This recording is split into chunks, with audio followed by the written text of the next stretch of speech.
দেখো সকালবেলা গেছিল সে তখন 8:30 এই যে বাজার করেছে, গরমের কিছু কিছু বাজার এনেছে, যেমন সজনে ফুলটা এখন খুব ভালো লাগে এই সময় সজনে ফুল খেতে। সজনে লাল শাকটা পেলাম না, লাল শাক আনতে বলছি, লাল শাক পাইনি, যা কচি পালং শাক। হ্যাঁ একদম কচি পালং শাক। পালং শাকটা দেখে কিন্তু বন্ধুরা আমার খুব পছন্দ হয়েছে। পালং শাক খেতে খুব ভালো লাগে, দারুণ হয়েছে। তারপরে এনেছে টমেটো। টমেটো ছাড়া আমার তরকারি দিতে ভালো খেতে ভালো লাগে না, ওই জন্য দাদাভাই গেলেই টমেটো নিয়ে আসে।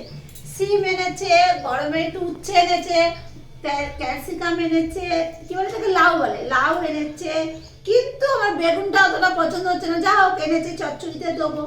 ধনে পাতা এনেছে, কড়াইশুঁটি এনেছে, আর ফুলকপির ঠিক তোমার দাদাভাই যেরকম সেরকম দেখো ফুলকপি এনেছে, দেখেছো তোমার দাদাভাইয়ের মতন ফুলকপি দেখো।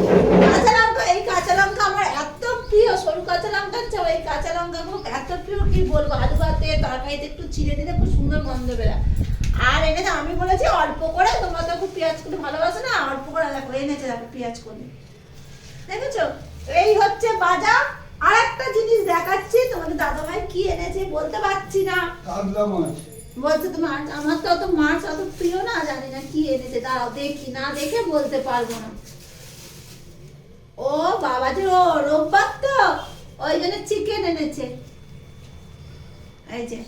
তাহলে চিকেনের পাতলা করে একটু ঝোল করব, আর দেখি কি পালং শাকটা তো করবোই, দেখি। ঠিক আছে বন্ধুরা, রাখছি, টাটা।